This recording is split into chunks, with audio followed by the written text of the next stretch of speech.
Ada pamflet kita Pulau Kapuk.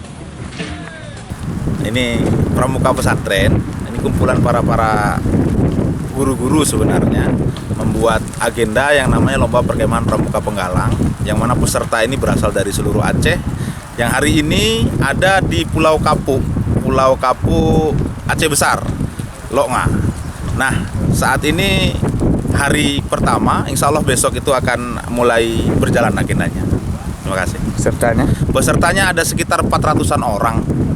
400, mungkin kedepannya akan lebih banyak, karena memang ini tidak dibantu siapapun, kita iuran sama-sama. Acaranya berapa hari? Acara sampai 6 hari, hampir seminggu lah.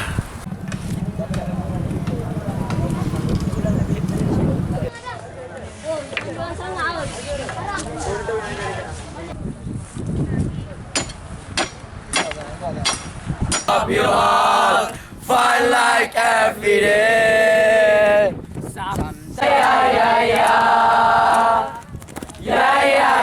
Kami khususnya dari warga kampung Udah ada ini ya kan?